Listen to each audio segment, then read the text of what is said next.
smug! How dare you pretend you're innocent? Smug, I said smug!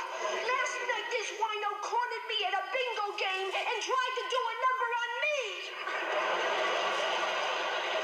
Tonight the world is gonna find out about you, George Burns! Tonight, I'm gonna tell them the truth about you!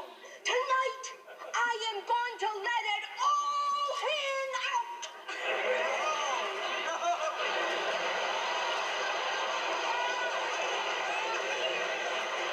Oh, George! Put that glass down, George! The shabby way you treated me! I remember how it all began. I was given piano lessons on the Lower East Side of New York. Then one magic night, he came in. George Burns. It was love the moment our eyes met. Wasn't it, George?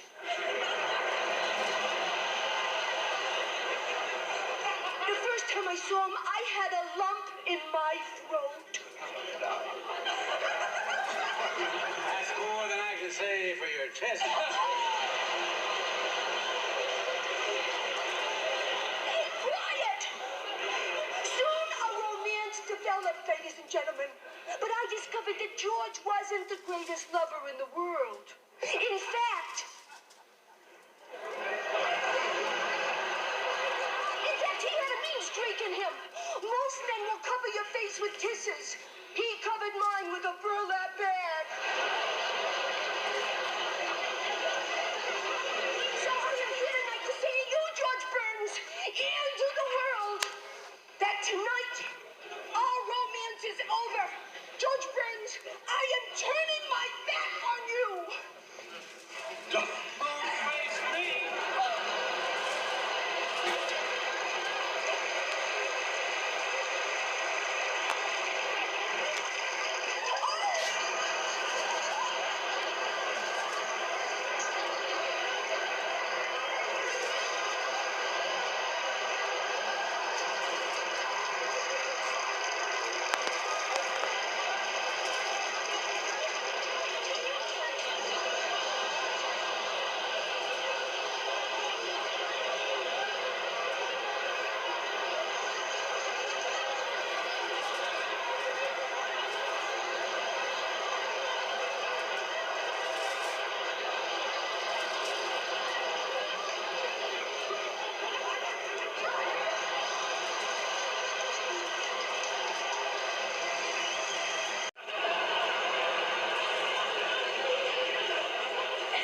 George, I'm just so happy to be here. Nobody knows what a thrill it is for me to be here with George because, see, I've had a crush on George for years. He's my kind of guy. He's handsome, he's successful, and he's breathing. Oh, I don't know how you feel about it, George, but old age, I mean, I didn't even see it coming. It hit me from the rear.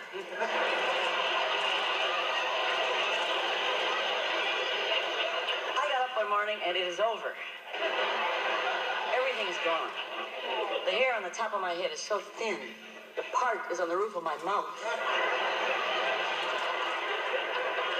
I got a rash that's moving so fast I can hear it.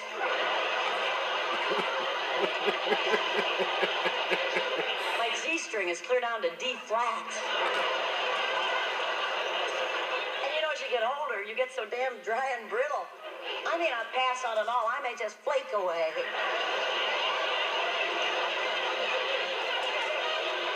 When you put your moisturizer cream on, your skin shouldn't go...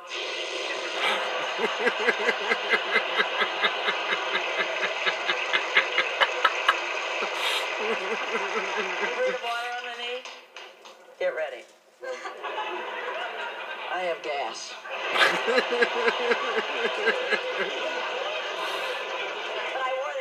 Just for you. Well, you know, I'm not going to wear feathers. The last time I wore feathers, I was attacked by an ostrich.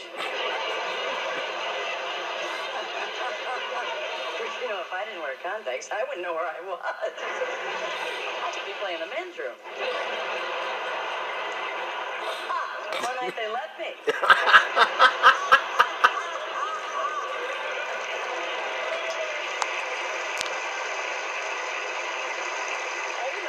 the sound was good and it was cool.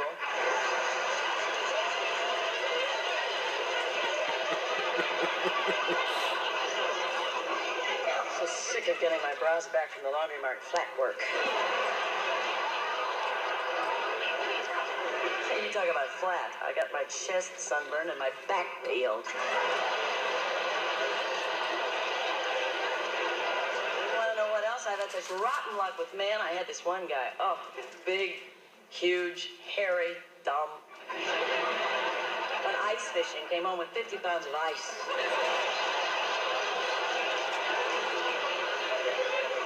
Mother fried it, she drowned. But the reason I love George, he knows how to treat women. He just does, like backstage tonight. He whistled at me. Oh, how I loved it. Last time I heard a whistle, I was hit by a train. Well, George, I just want to tell you this. After the show, I know it's your night, but I'd love to share it with you. Somehow. We'll find a way. Come to my room if you want to see a real woman. I'll get one for you.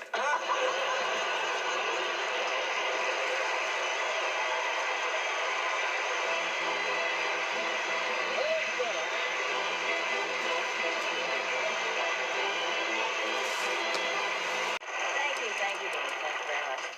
There have been a lot of references tonight about my plastic surgery, and I just want to say that I'm not the least bit sensitive about it. It's not easy for me to look this good. You see, I have to do a lot of things. Like every day I use olive oil and mineral oil and vegetable oil, and grease, turtle oil. In fact, I just got an offer from Exxon. They want to drill.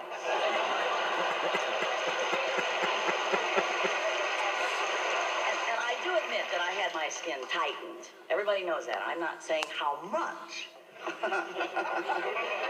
Let me just put it this way. If the knot ever lets go, I can slingshot this whole room to death.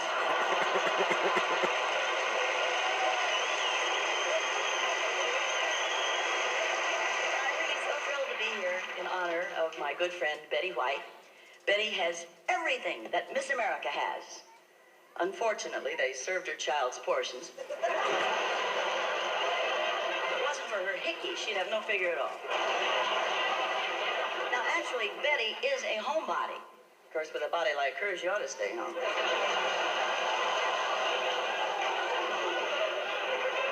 Nasty people have complained about her posture. They say that she always looks like she's sitting down. It's not true. She just happens to be short and dumpy.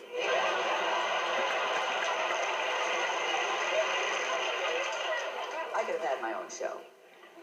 Actually, they wanted me to star in a series called The Bubonic Woman. Betty,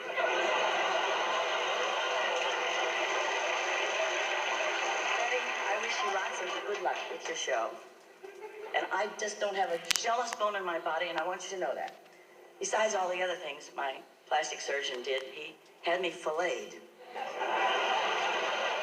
Frankly, I could have had my own show, but I wouldn't do what the producer wanted me to do. Get out of his motel room.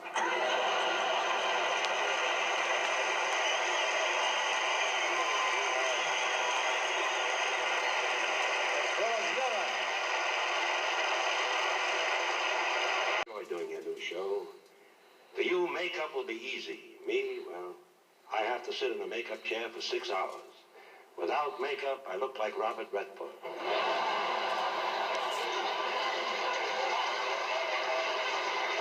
Because of TV, so many people think I'm a real cop. I go into a bar, and all the pretty girls in low-cut dresses run out.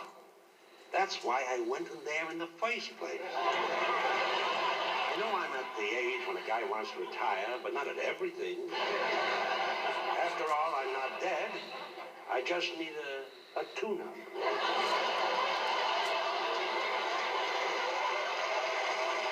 Even the neighbors get to thinking you're a cop. The guy next door calls me in the middle of the night and says, "Hey, somebody broke into my house and is stealing the silverware. You'd better help." Now, why should I help a stranger steal my neighbor's silverware?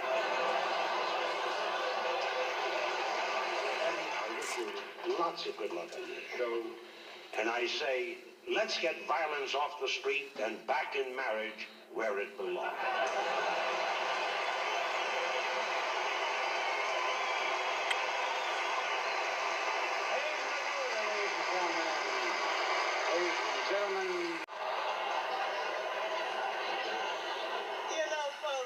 It's so nice being a television personality. Not only do I like having people recognize me when I'm walking down the street, but I don't have to do floors anymore. Which means when he falls down, I don't have to pick him up. You can pick me up anytime, baby. You touch me, baby, and George Foreign will stop by your house one night and sit on your car. With you in it. But it's a real thrill to be here tonight, standing between this Polish loser and this Italian boozer. But truly, it's a real pleasure for me to meet you, because although I've seen your show on TV a lot of times, but I've never met you in person. Man, are you white.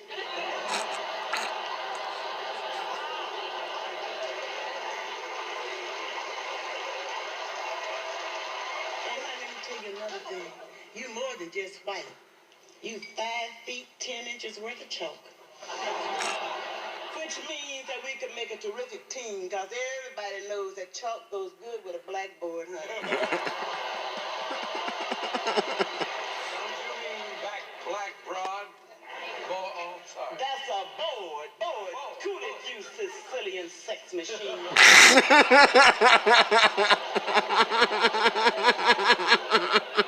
besides, I want to make a move because I'm sick of Red Fox calling me ugly.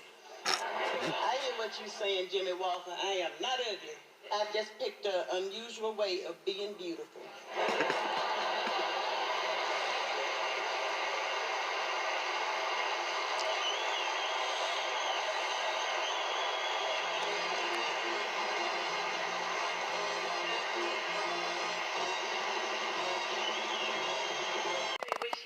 So much.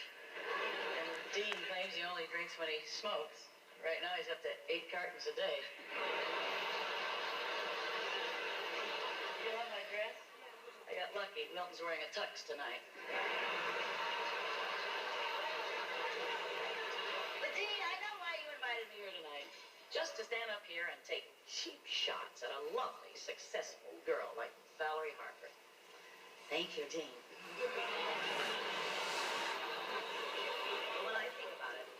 Why should I insult Valerie? I mean, her Rhoda show is in its 2nd season. And I had a series once, you know. My watch ran longer. Of course, I do believe that I'm less temperamental than you are, Valerie. I asked your director if you were difficult to work with. He said, have you seen Jaws? And the last director that yelled at Valerie, cut, was. Can't even insult Valerie's body. She looks wonderful. And she used to be fat and dumpy. For me, that would be a step up.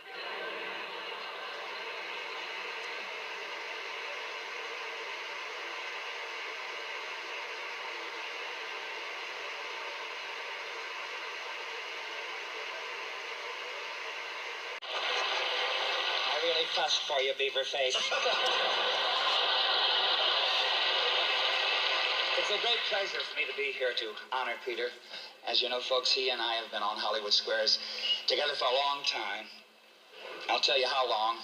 When we started working together, Karen Valentine was still on soft foods. That's why, because of our long association, I'm incensed at the barrage of remarks that have been hurled at Peter this evening. Thank you.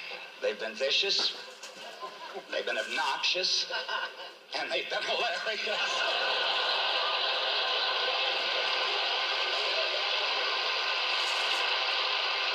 I want to know Peter's a brilliant conversationalist. I was with him at a very posh party in Beverly Hills, and I saw Peter go right up to Henry Kissinger and say, "How are you, Henry?" And Mr. Kissinger said, I'm fine. And Peter said, that's right, X gets the square.